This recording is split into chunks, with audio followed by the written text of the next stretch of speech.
Glória a Deus. Queria saudar a amada igreja com a santa e gloriosa paz do nosso Senhor e Salvador Jesus Cristo. Quero dizer que é muito, mas motivo de muito orgulho estarmos reunidos mais uma vez aqui para glorificar, para exaltar, para bendizer ao nome do Senhor, porque Ele é digno de receber toda a honra, glória e louvor. Queria começar essa ministração nessa noite, noite de Páscoa, noite de ressurreição, noite que marca a história da humanidade. Portanto, para mim, e eu creio que para essa igreja, é o dia mais importante do ano, o dia de recomeço, o dia de uma nova oportunidade, o dia do chamado se cumprindo, o dia da profecia se cumprindo, que há tantas décadas, séculos tinha sido prometida, ela se tornou realidade.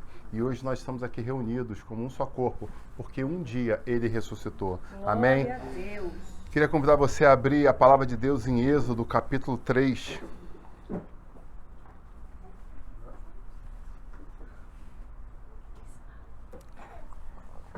Êxodo, capítulo 3.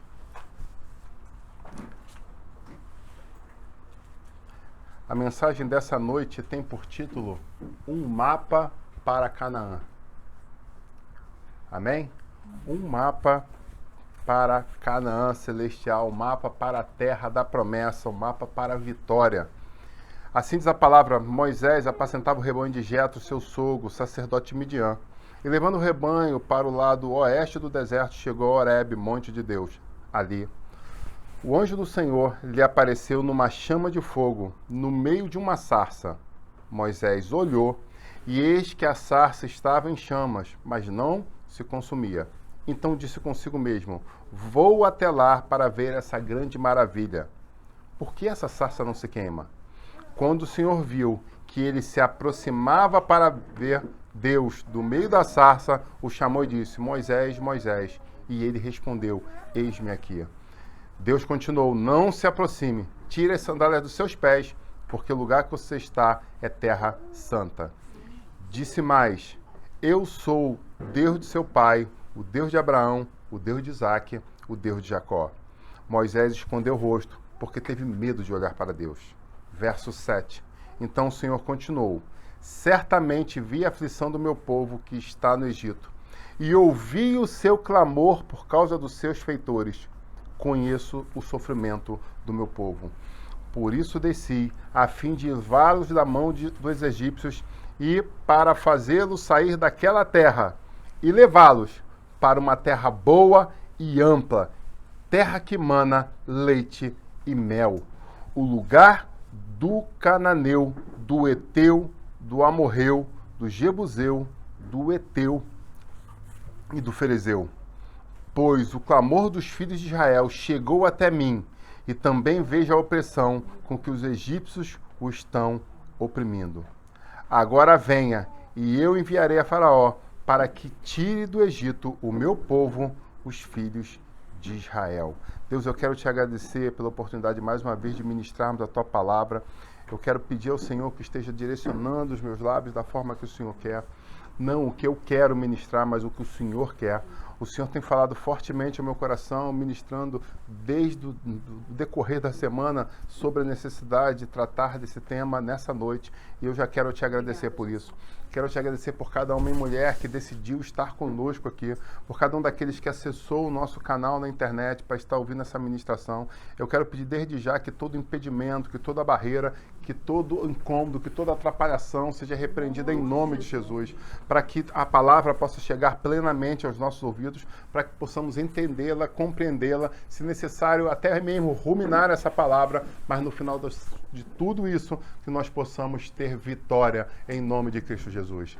Nós queremos o mapa do tesouro, nós queremos seguir para a vitória, de vitória em vitória, de conquista em conquista, em nome de Jesus. Amém. Primeira pergunta que eu tenho que te fazer é: quem nunca brincou aqui de mapa do tesouro? Mapa do tesouro, o seu sorriso foi lindo. Me mostra que você brincou de mapa do tesouro, né? A Sofia mesmo, outro dia eu vi ela brincando de mapa do tesouro, né? Construindo. Por quê? A grande questão do mapa do tesouro, você talvez nunca tenha tido infância e não tenha brincado, né? É que você fazia o quê? Você escrevia diversas pistas e cada pista te levava a um lugar. E naquele lugar você tinha que descobrir onde estava aquela pista. E aí quando você chegava ali, o que ele fazia? Tinha uma outra pista. E essa outra pista te levava o quê? A um outro lugar. E aí quando você chegava nesse outro lugar, você procurava, e o que você encontrava? O tesouro? Normalmente você encontrava uma outra pista. E assim a brincadeira ia evoluindo. Às vezes era fácil, às vezes era difícil. Mas a grande questão é que você ia de passo em passo, de obstáculo em obstáculo, de vitória em vitória, até conquistar plenamente o seu objetivo. Amém, igreja? Eu acho que se eu parasse aqui já teria motivo suficiente para nós entendermos o que Deus quer falar conosco. Nós precisamos seguir para um rumo específico para podermos alcançar a nossa vitória. Amém? Em contrapartida, assim, permita dizer, a Bíblia é lotada de histórias de caça ao tesouro. Vocês concordam comigo? Tem muitas e muitas histórias na Bíblia que vão te levar ao quê? Exatamente esse passo a passo que Deus faz com os seus filhos. Amém? Mas em contrapartida, nós temos algumas outras pessoas que preferem uma sensação, um divertimento um pouco diferente. Existem algumas outras pessoas que preferem brincar de trem fantasma. E aí você pergunta, qual é a característica do trem fantasma? Bom, quando a pessoa vai a um parque de diversão e senta naquele carrinho, naquele fatídico carrinho, aí você fala, que isso, pastor, fatídico? Calma, respira. E aí você senta ali, você, né, normalmente as barras da frente chegam a ser amassadas de tanto que as pessoas apertam. E aí você, quando entra naquilo, qual é o teu objetivo psicológico? Ter a sensação de medo. Esse é o teu objetivo. Não, pastor, eu vou ali para um outro objetivo, eu vou ali para ficar no escurinho com a minha namorada. Conta isso pro pai da tua namorada, porque para mim, como analista, eu vou te dizer que você só está tentando se enganar. O objetivo, quando nós entramos numa situação dessa de suspense e de terror, é para que você sinta medo. E aí o sentir medo tem algumas variantes, que a gente poderia trabalhar nisso numa outra ministração, entrando mais a fundo sobre isso. Porém, agora eu quero te dizer que essa sensação de medo, essa brincadeira, que você pode até gostar e achar divertida, o que leva você? Leva você, primeiramente, a um lugar de escuridão e de incerteza. Amém? Quando você entra ali, o que você tem? Primeiramente, o breu. E a segunda coisa que você encontra no trem fantasma? Incertezas. Perfeito? O que mais que a gente tem? Ele é repleto de sustos e visões de coisas literalmente assustadoras. Coisas tenebrosas, coisas complicadas, coisas marcantes. Pessoas sangrando, pessoas sendo decapitadas. E aí são diversas coisas que você vê ali. Quanto mais horrenda for, melhor as pessoas dizem ser o trem fantasma. Amém? Mais uma outra coisa. Essas lembranças, quando você sai dali, acabou, aquilo acaba dentro de você? Quando você chega do outro lado? Não, aquelas lembranças vão te o quê? O teu subconsciente vai te lembrar por vários momentos, por várias noites, aquelas lembranças, aquelas sensações que você teve nessa brincadeira. Amém? Quem vai no trem fantasma faz questão daquele carrinho de 2, 3 pessoas, sentar sozinho no meio, segurar assim dos dois lados e falar assim, tá tudo comigo? É assim que as pessoas vão no trem fantasma? Sim ou não? Não. Como é que as pessoas normalmente querem, quando vão no trem fantasma, que elas querem? Elas querem levar um grande amigo para dentro do trem fantasma. Elas querem levar a pessoa amada para dentro do trem fantasma. Quando, se possível for, eles levam a família inteira para dentro do trem fantasma. Não é assim que funciona? É. Só que eu te digo uma coisa. Emocionalmente, a gente brinca disso durante a nossa adolescência e juventude. Só que tem uma hora que a gente cresce. E quando a gente cresce, essa brincadeira fica um pouco mais séria, por assim dizer. Porque aquele fantoche que estava com uma faca anteriormente, agora é um verdadeiro inimigo que está tentando te mandar embora do teu emprego que leva o teu sustento para casa. No trem fantasma dos adultos, aquele fantasma que pulava em cima de você e você gritava, e em alguns segundos ele sumia de novo e você continuava a corrida, agora assola a tua casa por semana, meses, talvez até anos. E quando você levava a família inteira, o grito e o choro das crianças que te faziam cair na gargalhada, agora são seus filhos orando, chorando, gritando 3 horas da manhã, sendo assolados. E você entrando de desespero. Essa é a brincadeira do trem fantasma da adolescência para o trem fantasma dos adultos. Você está entendendo esse mistério? Pois bem. Mas a Bíblia não nos chama para brincar de trem fantasma. A Bíblia nos chama para fazer caça ao tesouro. E as caças ao tesouro na Bíblia que são cada uma mais fantástica que a outra. E nós temos o quê? Primeiramente, a gente já viu ali em Êxodo, e aí a gente vai do 3 e chega até o 14 aproximadamente, 13 para o 14, o 15 já é a celebração, né, do outro lado do mar, né, 15:3, se não me falha a memória, é o canto do povo do outro lado. O que acontece? Primeiramente, quando a gente vai na caça ao tesouro, a gente precisa entender uma coisa: não adianta pular etapas. Não adianta. Não, eu vou tentar aqui para... Não funciona. Eu acho que eu vi ele escondendo uma... Não. Porque muitas vezes o caça ao tesouro também é um caça-palavras, onde você precisa construir uma frase com as palavras para mostrar que você conseguiu passar por todos os pontos, para poder responder alguma coisa específica. Então, se eu pulo etapas, mesmo que eu consiga vitória, coisa que normalmente não acontece, você pode ficar com a chave incompleta para você conquistar o seu objetivo. Amém, igreja? Pois bem, voltando ao começo de Êxodo, você vê que Deus chama Moisés, e a gente já falou sobre isso na quinta-feira, eu não vou repetir, mas o fato é, Moisés estava seguindo em direção ao sobrenatural, e aí Deus primeiro se mostrou para ele, e eu falei para vocês que algumas pessoas sentam nos bancos da igreja e ficam contemplando o sobrenatural, algumas andam em direção ao altar, e essas vivem coisas extraordinárias. E assim Moisés ele estava ali trabalhando, e de repente ele viu o sobrenatural e ele se moveu em direção ao sobrenatural. E Deus, vendo que ele se movia em direção ao sobrenatural, deu uma ordem: pare. Pare aonde você está. E eu preciso te dizer que essa frase é muito importante no contexto da nossa mensagem.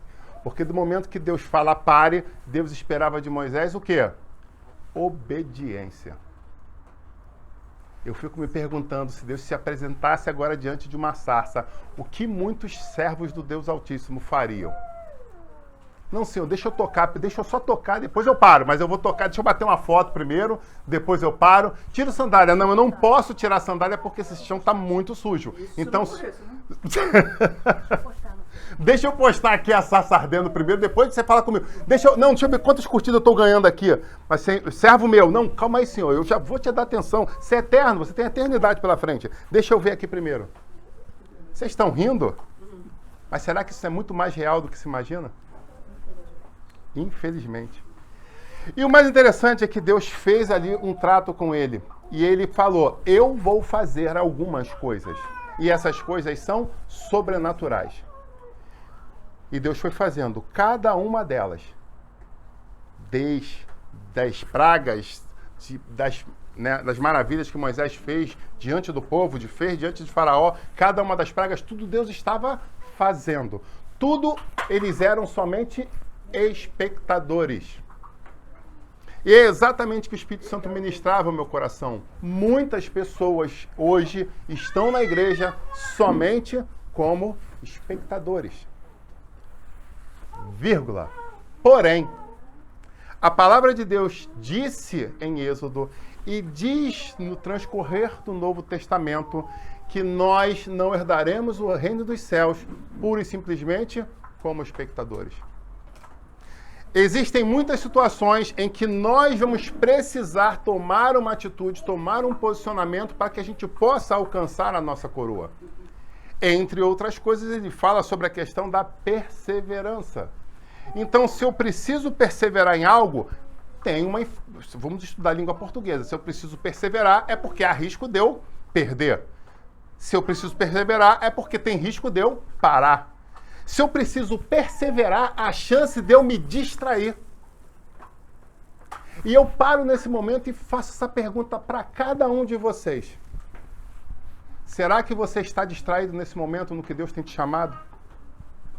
Será que você hoje, se o Espírito Santo falar assim, fulano, beltrano ou ciclana, você pode falar, eis-me aqui, estou pronto. Ou será que você vai ficar como aquele texto do homem que está no inferno falando, me dá mais uma chance, deixa eu falar com fulano ou beltrano. Como está a sua vida? É uma pergunta importante, porque, como eu disse para você, o Espírito Santo está martelando isso no meu coração. Fala para a minha igreja. Ela precisa estar atenta. Inclusive, eu estava parado ali atrás, ministrando, louvando, orando, olhando a portaria da igreja, enquanto os diáconos ministravam. E exatamente nesse momento o Espírito Santo falou, muda a mensagem. Eu falei, mas senhor, está tudo pronto, é isso mesmo? Sim, muda a mensagem. Eu falei, muda toda, muda a parte. É só falar, eu estou aqui para obedecer. O senhor sabe quem aceitou o convite de estar aqui, o senhor sabe que cada um deles precisa. Você tem que mudar o mundo. Então deixa eu te dizer uma coisa, é inédito. Inédito no dia de hoje, tá? A mensagem estava pronta, mas o senhor mudou. Eu falei, esse começo continua? O começo continua. Então tá bom, segue o começo. Aí agora você começa a mudar. Eu falei, então tá bom, vamos ver se dá certo aí. Se eu trupicar aqui, me perdoe, não está no esboço. Veio direto a revelação. Quando Deus manda instituir a Páscoa, ele não faz um pedido. Ele dá uma ordem.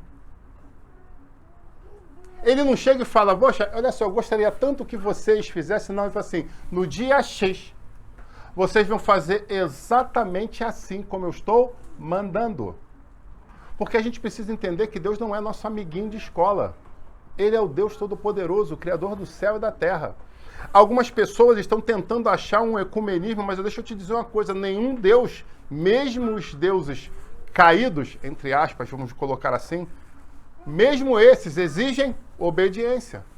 O Deus Todo-Poderoso não é diferente. Ele te guarda como a menina dos seus olhos. Mas para que você seja considerado menina dos seus olhos, você precisa estar conectado ao corpo. Uau, essa daí eu não tinha recebido não, veio agora. Ah, eu sou menino dos olhos do Senhor. Onde você está? Não, eu estou andando aí, eu estou andando sozinho. Você tira o globo do ocular, joga ele lá e ele sai andando sozinho? É isso? É assim que funciona? O olho só tem sentido de ser, só tem vida se ele estiver conectado ao corpo. E quando ele nos chama da menina dos olhos, ele está mais do que conectado, porque é uma parte ainda dentro do olho, uma parte sensível. E aí quando ele fala isso, eu te chamo a refletir sobre Deus já te avisar, você é uma pessoa sensível. Você é uma pessoa delicada. O que você precisa se comportar é, coloque-se e mantenha-se como olho, porque ele vai te proteger. Você por si só não tem capacidade, não tem força, não tem como. Mas ele te faz, ele te ajuda, ele te abençoa. Amém? Então vamos lá. Vamos a esse caça ao tesouro, propriamente dito. A primeira coisa que o Espírito Santo ministrou para trazer para vocês é por que não conseguimos uma vitória plena? Por que eu estou tentando e a coisa não acontece plenamente na minha vida? Por que eu tento bater em algumas portas que às vezes estão quase se abrindo e se fecham na minha... Eu não consigo entender isso, pastor. Por que o inimigo tem tanta fúria de mim? Por que ele tem conseguido tantas vitórias? Eu não consigo entender. Pois bem, eu vou te dizer que talvez você tenha perguntado isso e talvez seja esse o motivo dele ter mudado a mensagem. Porque ele me fala, a primeira coisa que pode estar impedindo de você receber a vitória plena daquilo que ele sonhou para você, porque aí vem uma situação interessante. Muitas vezes os profetas, os homens de Deus, têm visão, têm revelação, te mostram qual é o caminho, qual é o final dessa caminhada, qual é o tesouro que te aguarda. E às vezes você fala, uau, o tesouro que eu estou esperando nesse momento é uma promoção no emprego. Ah, o tesouro que eu estou esperando é um diploma específico universitário que depois vai me levar um emprego na empresa X. Entendi qual é o tesouro que eu aguardo. Muitos tesouros acontecem durante a transcorrer da nossa história. O último e principal deles é a vida eterna ao lado do Senhor, amém? Mas existem diversas conquistas que às vezes ficam retidas. Às vezes nós perdemos. Pois bem, primeira das coisas que nos impedem, a lei da semeadura. Gálatas 6, versículo 7, vai falar o seguinte: não se deixe enganar, de Deus não se zomba, pois o que o homem semear, isso ele vai colher, isso ele vai semear, isso ele vai ceifar. E eu preciso resumir isso da seguinte forma: o que nós plantamos, nós colhemos. É fato, é lei do universo. Às vezes eu passo por algumas experiências no trânsito da nossa amada cidade, onde tem pessoas, né, com um nível de educação altíssimo. E às vezes minha esposa vê algumas coisas e ela chega a suspirar. Ela olha pra mim, eu tô como? Plácido. Não é verdade? Sereno. Às vezes a mão dela chega a esticar pra buzinar na minha frente. Aí eu seguro a mão dela e falo, não buzina. Isso é um absurdo, garbeiragem, não sei o que. Eu falei que siga a vida dele. Ele não vai entrar dentro de mim e estragar o meu dia. Eu não posso me mover em detrimento aos outros. É isso que Jesus espera da sua igreja. Nós não podemos permitir que as nossas emoções andem à flor da pele, porque numa dessas esquinas da vida o inimigo pode te pegar no contrapé e te machucar. Você está entendendo esse mistério? Então, em nome de Jesus, nós precisamos estar atentos, dominando as nossas emoções. Pastor, eu sou egoísta. Eu sou extremamente egoísta. Eu só penso no meu umbigo. Quando tá bom pra mim, tá bom, mas quando não tá bom pra mim, não tem porquê. Quando falam que eu gosto, mas quando falam que eu não gosto, eu já nem tô mais. Eu meto o pé. Eu sou egoísta. Eu só penso em mim, é por mim. Se minha esposa tá bonita, eu tô com ela. Se minha esposa tá um baranga, eu traio ela. Se ela ficar bonita, eu peço perdão a ela e volto com ela. Mas se ela ficar baranga de novo, eu traio ela de novo. Porque é o meu prazer, eu por mim mesmo. Deixa eu te dizer uma coisa. Você planta, você colhe.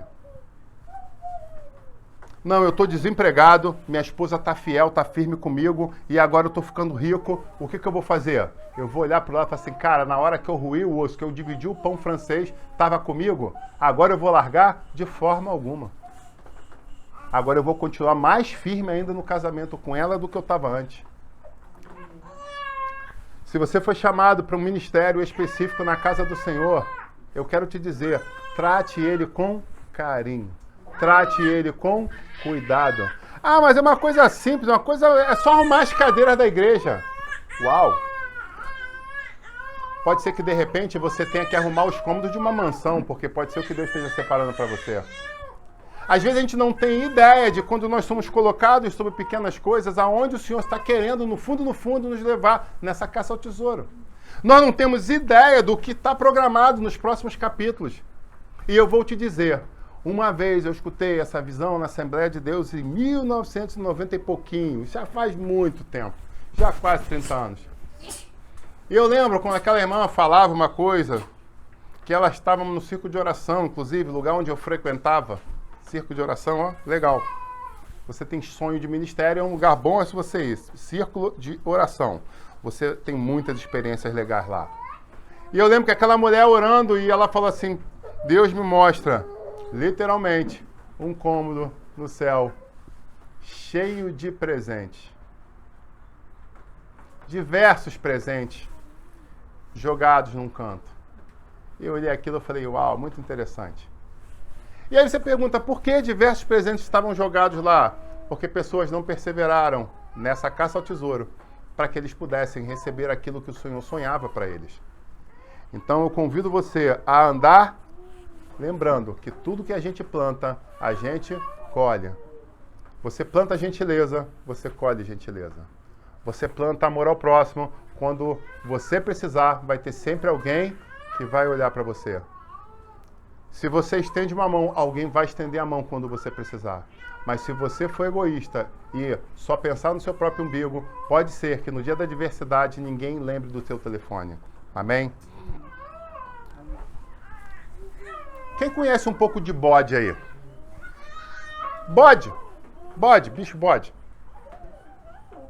Uma outra coisa que o Espírito Santo me fez refletir é literalmente que algumas pessoas têm um bode na sua casa.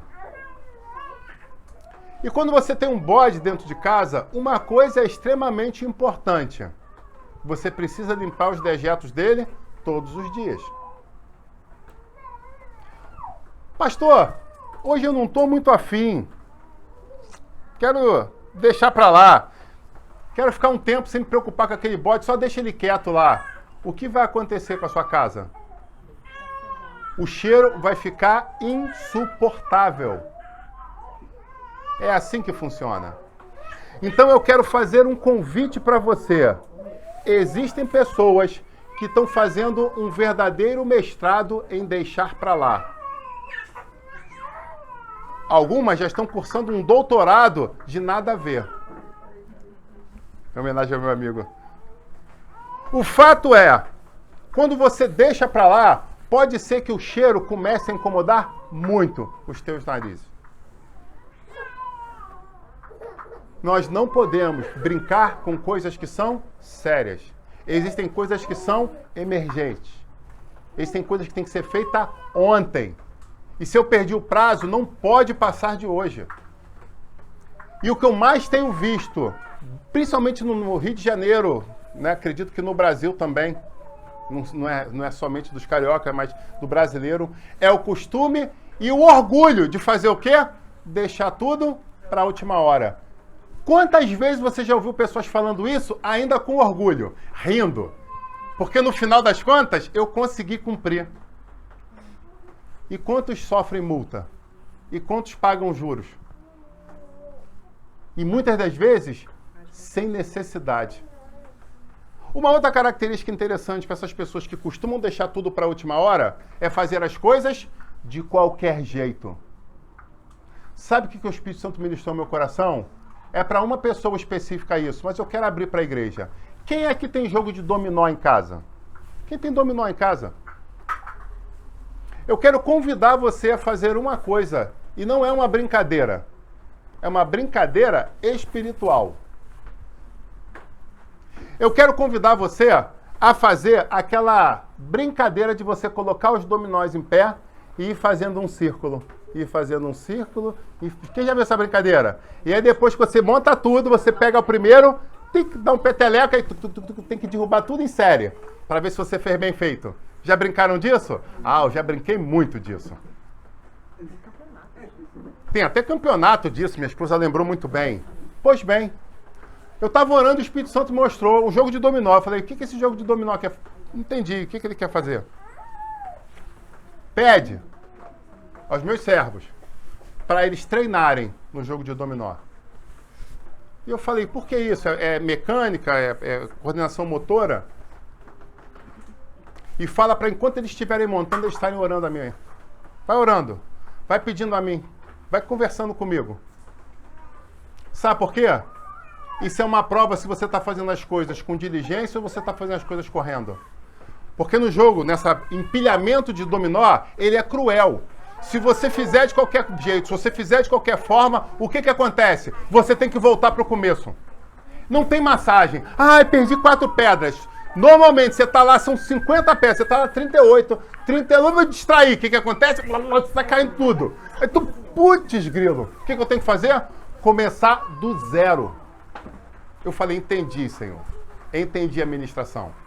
Começa a ensinar o meu povo que eu preciso fazer as coisas do começo ao fim, com cuidado, com atenção, para alcançar verdadeiramente a vitória. Porque tem muita gente que está chegando na pedra 40, 42, 43 e está perdendo tudo. E isso entristece o meu espírito, diz o Senhor.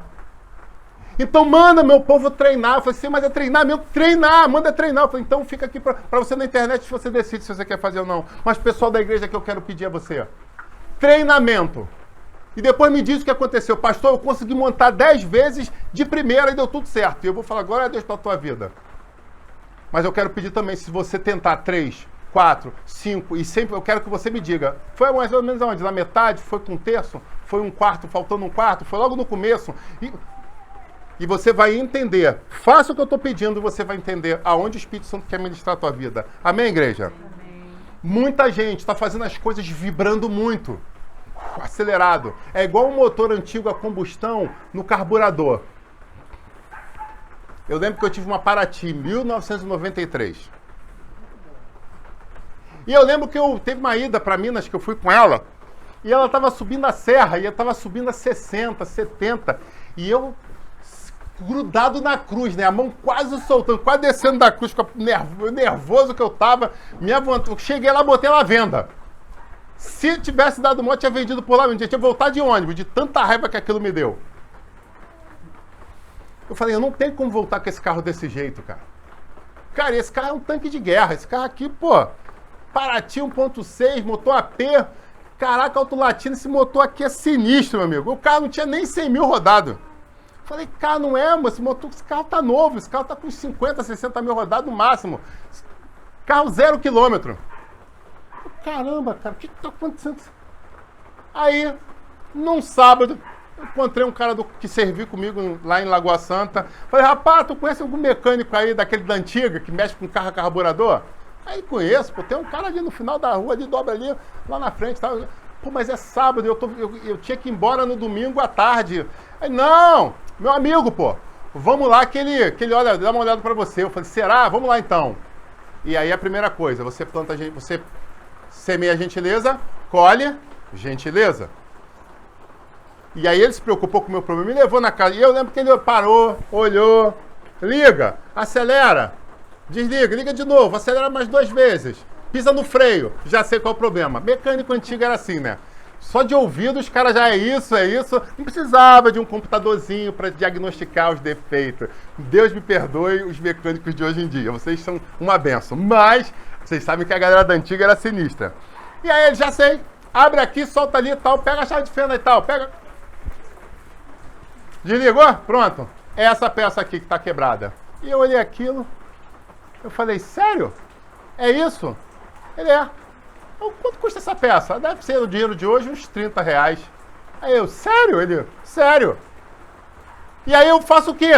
Ele, você vai na loja agora, abre a tampa de novo que eu tô te mostrando aqui, ó. Você parafusa aqui, levanta, tira ela do lugar, pega a outra e encaixa no lugar aqui, parafuso de novo e boa viagem. Eu falei, é sério? Ele, sério. Eu não sei se eu senti raiva, se eu senti vergonha, eu fiquei tão assim. Eu não acredito que é uma coisa tão pequena que está me impedindo de viver a plenitude com o meu carro.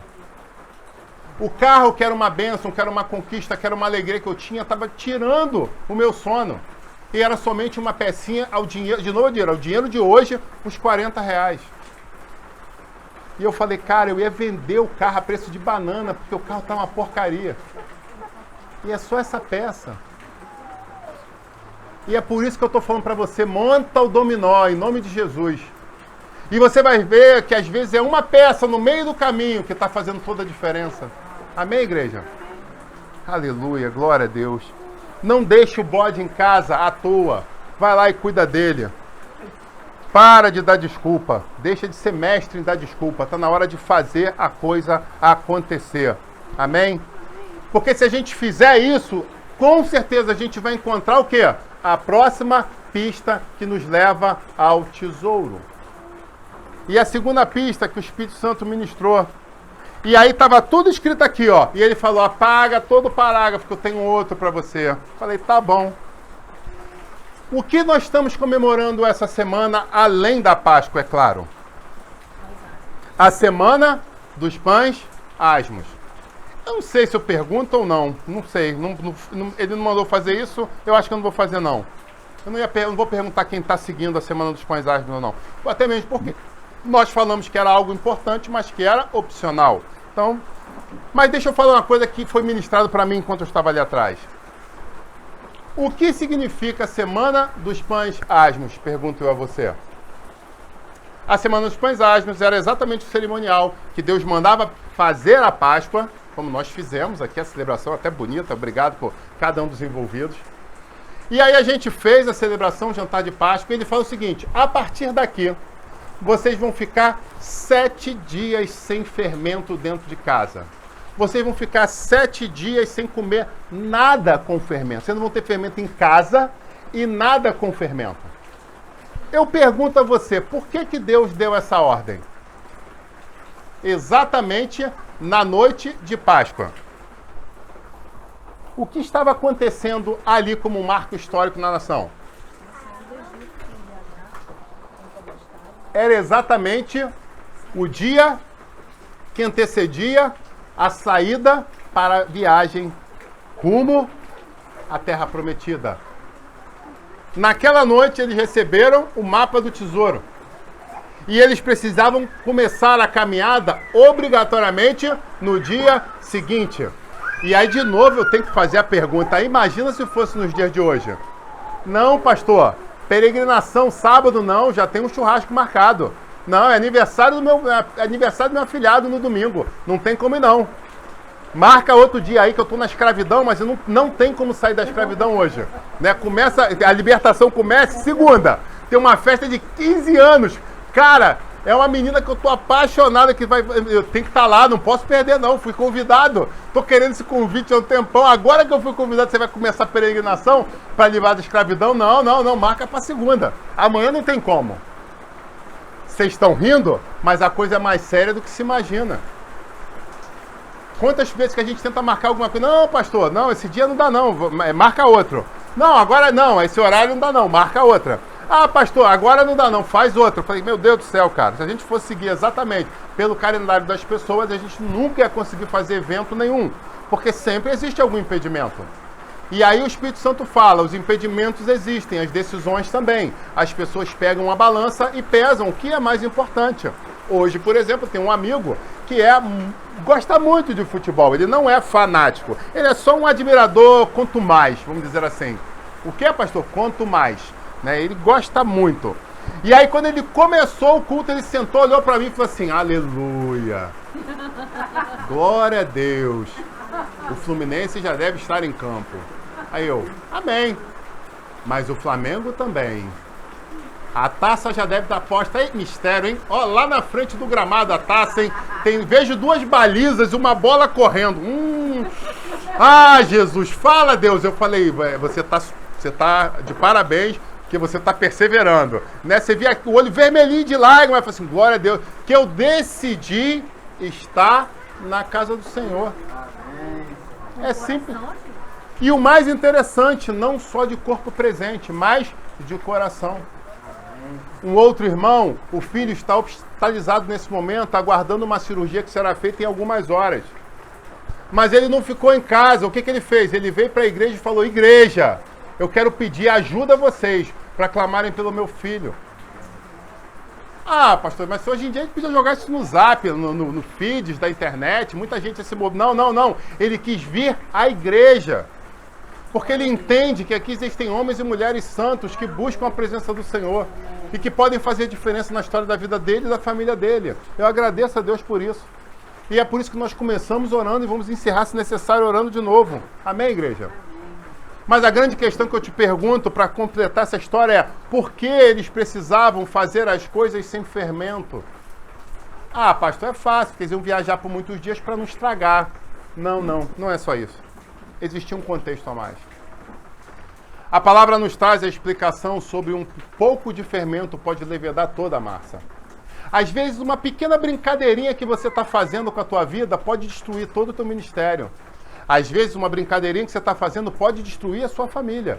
Às vezes, uma brincadeirinha que você está fazendo pode acabar com a sua fé. E o Espírito Santo estava falando, agora é momento de Páscoa. Páscoa quer dizer passagem. Passagem quer dizer recomeço. E eu quero que vocês, todos os anos, façam essa celebração perpetuamente. Sabe por quê? Para que vocês lembrem de onde vocês saíram. E lembre-se, eu não posso voltar a comer aquelas iguarias. Eu não posso voltar a me contaminar com... Eu não posso voltar a me contaminar com as coisas que eu fazia anteriormente, porque agora eu sou um novo homem. Meu Deus. Ah, mas pastor, você há de entender, eu falo muito palavrão, tem que me entender assim, Deus me ama assim, Deus te ama. A pergunta é se ele te quer ao lado dele na eternidade falando palavrão. Ui. Nunca tinha ouvido assim, hein? Assim, né? Tem bota de... É forte isso. Não, o senhor me entende. Entende, ele entende. Mas ele te chama para isso? A pergunta é simples. Não, pastor, eu... Sabe, pastor, eu cheirava 10 gramas de cocaína por noite. Mas Jesus me libertou. Mas eu estou sentindo uma vontade muito forte. Deus sabe que eu estou sentindo uma vontade muito forte. É a crise da abstinência. Mas não tem nada a ver, né, pastor? Eu cheirava 10 gramas, agora eu estou cheirando só 2. Compro 2 graminhas e tal. E quando dá aquela aflição que fica muito pesado para mim, eu vou lá e cheiro só aquelas 2 gramas. Mas, ó, nunca mais eu cheirei mais que 2. Aleluia. Aleluia. É sério isso? Muitas igrejas estão batendo palma, glorificando a sei lá que Deus por questões como essa. Acredita em mim. Tem muita gente batendo palma para ser inclusivo.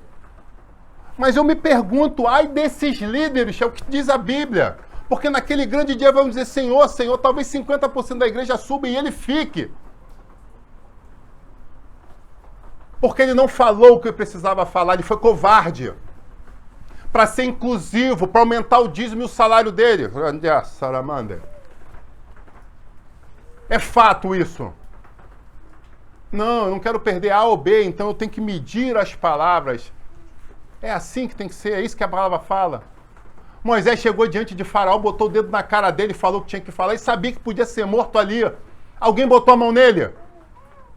Vocês nunca pararam para pensar isso? Ele afrontou o Faraó. Ele entrou na presença do Faraó, botou o dedo na cara dele e ameaçou ele. Que loucura, cara! Mas ninguém conseguiu encostar um dedo nele. Vocês nunca se perguntaram por quê? Ah, pastor, eu fumava 5 baseados, eu estou fumando só um, pastor. Mas uma vez por semana, eu fumava todo dia, agora estou fumando umzinho, só uma vez. Só para dar aquela sensaçãozinha.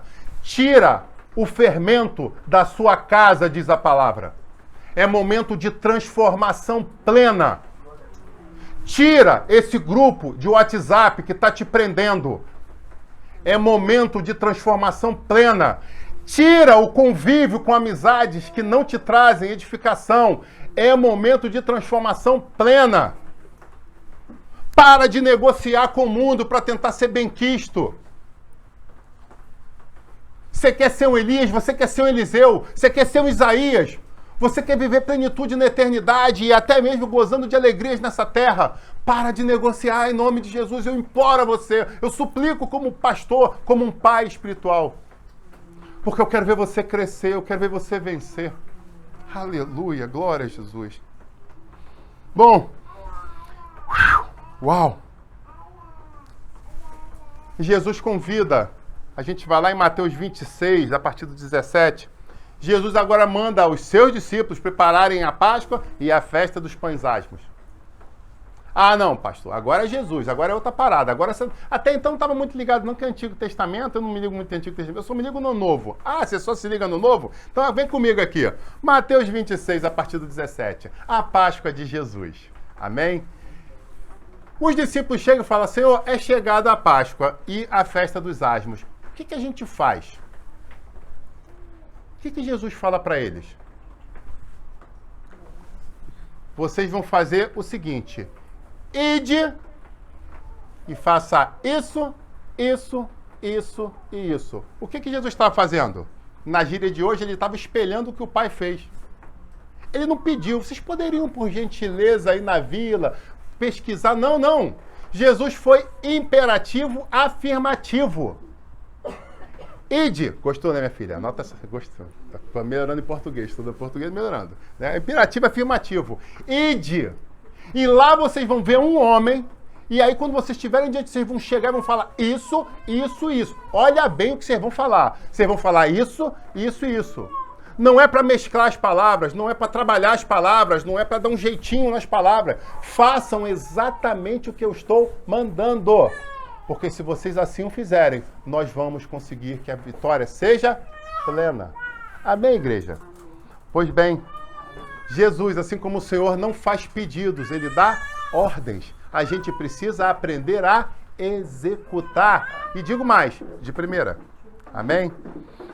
Verdadeiros discípulos não questionam. Eles pura e simplesmente cumprem, e por isso eles avançam, e por isso eles vencem. É simples assim. Pois bem, terceira dificuldade. A terceira dificuldade vai dizer o seguinte: nós hoje temos muita dificuldade em ouvir e em obedecer. Ah, quem é pai de adolescente aí? Entende claramente o que eu estou falando. Quem é pastor também. Vai ter um monte de pastor que vai dar like nesse vídeo aí. A grande realidade hoje é que as pessoas não estão parando para ouvir e muito menos para obedecer. E por isso que você vê tantas pessoas sofrendo na face da terra. Pessoas que andam, entram e saem de igrejas, continuam vivendo vidas pela metade. Por isso, sabe, eu tenho feito um trabalho com a minha filha, né, minha filha menor, exatamente o seguinte: às vezes eu chego para ela e ela tem a unção da execução, mas ela não tem a unção de audição, né? Eu falo para ela: minha filha, olha só, eu estou pensando em tomar um café, cortar a unha, depois a gente vai jogar... Cortar a unha? Você falou cortar a unha? E aí depois a gente pode sair... Cadê ela? Já sumiu. Cadê ela? Daqui a pouco ela cortador de unha. Cortar a unha. Ah, pronto, executei. Você escutou o que eu falei? Vamos tomar um café. Depois do café a gente vai fazer... E depois eu vou chegar em casa e vou cortar a unha. Você falou isso, é? Sim, eu falei. Isso é um problema dela? Tem algum problema? Não, não tem problema nenhum. A grande realidade é que ela faz parte de uma geração que está cada vez mais acelerada nos seus pensamentos e nas suas atitudes, nas suas ações. E quando a gente permite que essa aceleração venha, a gente não consegue parar, ouvir e obedecer. Porque essa é a segunda vertente dessa história. Algumas pessoas conseguem ouvir, mas elas literalmente ficam travadas aonde? No obedecer. Elas sabem, elas ouviram, elas sabem o caminho a seguir, elas sabem onde está a próxima pista, mas ela não está à vontade de seguir para aquele caminho. A vontade dela é seguir por outro. A vontade dela é pular aquele caminho. Não, aquela ali, de repente, se eu pular essa pista, eu tenho quase certeza que a próxima pista vai estar ali. Então eu vou tentar lá para outra pista e chega lá e fica batendo cabeça, perdendo tempo. Por quê? Porque está tentando pular etapas. Você está entendendo esse mistério? Outra coisa interessante a ser dito, Provérbios 16, 18. Provérbios 16, 18 é um texto muito importante a ser dito nos dias atuais. E é bom você saber. A soberba precede a queda. A soberba literalmente é uma ruína para o ser humano, porque quando você entende que você é o bambambam, que você é o ás, que você é o sinistro, que você é o dono de todo o conhecimento, sabedoria, beleza e plenitude do universo, eu não sei como é que não te chamam de Deus. Quando você acha que você é a luz da aurora brilhando, eu quero te dizer, isso é só o começo do teu fim. É fato, está escrito na Bíblia. Os grandes pensadores, as pessoas são sábias, elas sabem parar e ouvir. E é isso que eu estou, através do Espírito Santo, convidando a cada um de vocês a fazer. Nós precisamos desacelerar, aprender a escutar o que está sendo dito e, na sequência, decidir obedecer, porque a obediência é uma decisão. Aí alguém chega e fala: pastor, nos dias atuais, vem cá, dá uma paradinha aí, me fala aqui. Pastorear é fácil? Pastorear é fácil? Pergunta pra cá, pastorear é fácil? Acho fácil pastorear? E aí, pastorear é fácil? Paulino, pastorear é fácil? Deixa eu dizer uma coisa pra vocês, pra surpresa de muitos. Pastorear é muito fácil. Sabe por quê? E aí eu parei, senhor, me ajuda aqui. Vamos lá. O que é pastorear? Pastorear, você se consagra, toma decisões certas na sua vida, o que acontece? Você recebe a bênção do Senhor sobre você. Outra coisa, você vê o inimigo se levantando contra você. Aí o que você faz? Você vai aos pés da cruz, busca no Todo-Poderoso, e o que você contempla comendo pipoca depois? A derrota do inimigo. Mais uma situação, você vê pessoas sofrendo, busca orientação por essas pessoas, aí eu te digo que começa a guerra. Então a guerra não é pastorear. Ser pastor é fácil, ser pastor é uma bênção, é maravilhoso.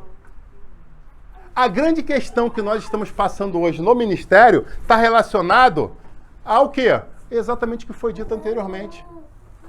O ensimesmar das pessoas.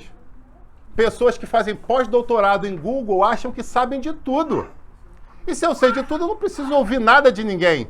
Eu tive um sonho que no meu sonho tinha uma cabra. e a cabra estava perto de um camelo. Eu vou jogar no Google, que o Google vai me dizer aqui o que significa um sonho da cabra com o camelo. Depois joguei para descobrir o que o Google vai dizer. Sonhei com uma cabra, qual o significado? Aí ele vai dizer lá para você, não, isso aqui quer dizer que você vai ganhar dinheiro, a próxima prestação do seu carro vai ser paga por alguém porque vai botar o Pix errado na tua conta. Ele vai dizer lá alguma coisa.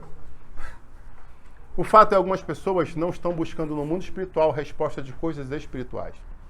E o pior, existem pessoas que não estão buscando no mundo espiritual coisas importantíssimas para serem vividas no mundo material.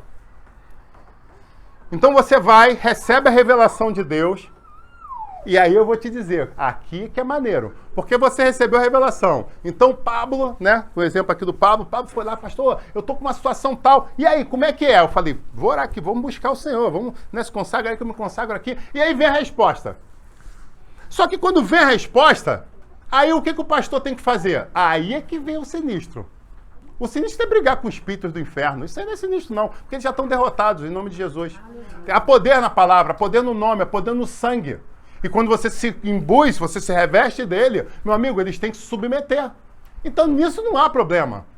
O único problema do pastorear está exatamente nisso. Você tá com a pedra preciosa na mão, a pessoa tá passando por dificuldade, ela tá morrendo de inanição, você tem a água, fazer o jabá da água não, você tem a água. Essa água vai matar, você vai trazer vida, vai libertar essa pessoa, vai trazer cura, beleza. Aí vem a dificuldade de ser pastor. Porque se eu entregar essa garrafa para ele, eu posso estar me metendo num grande problema. Pastor espiritual não, com ele. Com a família dele. Porque nas doenças que as pessoas estão vivendo hoje, nas questões emocionais, o pastor tem que ser astrônomo. Anota aí. Pastor precisa ser astrônomo. Por quê? Ele precisa olhar as estrelas e entender como é que está a confluência do universo, se a gravidade está realmente como 9,8. Não vou continuar os dígitos, não, senão minha filha vai ficar aqui. Né? 9,8, tá bom? A atmosfera está com 9,8, as estrelas estão para lá, né? Constelação X está aqui. O cara tem que ser um astrônomo. Ele tem que saber como é que está a situação do universo antes de levar a resposta que Deus deu. Então o problema não foi receber a resposta, o problema é entregar. Outra coisa que o pastor tem que ser, ele tem que ser químico. Ele tem que ver se aquela substância está estável, é negócio quase um MacGyver. O pastor tem que ter um masticante de chiclete, tem que ter um clipe, uma caneta para poder desarmar, às vezes, uma bomba. Mas a resposta está simples, a resposta é faça isso ou faça aquilo. A pergunta é, eu tenho que desarmar a bomba primeiro para poder entregar aquilo que o Senhor deu. Quer outra coisa? O pastor tem que ser poliglota. Porque às vezes a gente fala em português e a pessoa não entende. Você fala em inglês, a pessoa não entende. Você vai lá no aramaico. Ela, acho que eu entendi. Eu lembro de um caso clássico, mas esse é clássico. Subi no altar e ministrando pancada, comendo, batindo com o Espírito Santo, fogo desceu. Acabei o culto, aí uma pessoa me chama, pastor, queria te agradecer. Uau, foi fantástico esse dia. Eu falo, realmente foi fantástico. Deus falou comigo. Eu falei assim, glória a Deus, meu filho. Deus falou comigo, agora eu entendi. O Senhor falou, abriu assim, ó, pá, diante do meu. Eu entendi tudo. Eu falei, glória a Deus por isso, aleluia. Curiosidade, o que você entendeu? Que eu não fui feito para ter família, ter filhos, eu sou um pobre coitado. Eu olhei em volta assim, tinha um pedaço de pau, que a vontade era sair batendo de pau. Eu falei, o quê? Não, agora eu entendi tudo. Eu não nasci para isso. Tudo que o Senhor falou não serve para mim. Porque eu escutava uma voz falando, você não, para você não. Você não merece isso. Tá vendo? Ó, isso é para os outros, para você. Eu falei, eu não falei isso. O Senhor falou. Eu falei, não, eu não falei, cara. Por sorte, essa figura me contou a revelação que ele teve. E se não tivesse contado? Tava aí largado no mundo, no pagode, tocando no mundo. Fazendo só Deus sabe mais o quê. Desgrilo, cara. Eu até me pergunto se eu não devia ter batido um pouco. Mas continuando. Aí minha esposa lembrou um dia desse uma coisa interessante. Quando o pastor chegando, não sei o que vamos fazer, não sei o que, mas não deixa de trazer a tortinha. Aí o que o outro a tortinha? Aí ele foi, trouxe outra, não é, caramba, cara. Então o pastor tem que ser poliglota, ele tem que saber, não. Com a Jéssica eu vou falar em grego. Koine, não, acho que é no grego clássico. Com a irmã ali eu falo inglês, mas inglês britânico. Com outra ali, eu vou falar o quê? Albanês. Porque, pastor tem, então o problema não é o que o pastor tem para entregar, ele tem que medir. E por fim, o pastor precisa ser o quê? Um oceanógrafo. E essa talvez seja uma das coisas mais importantes. Porque ele tem que estudar como é que está a maré, se a maré é boa ou não. Se tá puxando, que às vezes a maré tá puxando a maré, aí se tu botar o pé naquela maré ali. Então o grande problema não é ser pastor, é fácil. É só um conjunto de decisões certas. E você toca o seu ministério com tranquilidade e alegria de vitória em vitória. O problema é entregar o mistério para as pessoas. Porque, de novo, eu repito, Deus tem convidado a essa igreja e muitas pessoas a viverem em plenitude. A verdadeiramente alcançarem o mapa do tesouro. E não é só, como eu disse, o tesouro da vida eterna ao lado dele. É tesouro de emprego, é tesouro de diploma, é tesouro de profissão, é tesouro de filhos que têm dificuldade de engravidar, é tesouro de correção de problemas que você tinha com primos e tios que já tinham dado problema judicial e agora Deus está querendo transformar porque Ele quer salvar aquelas vidas. São diversas situações que são preciosíssimas que Ele quer nos dar, mas nós estamos fechados para receber. Por quê? Porque nós queremos fazer do nosso jeito. Nós queremos fazer no nosso tempo. Mas o Espírito Santo convida essa igreja a agir diferente do que outros têm feito.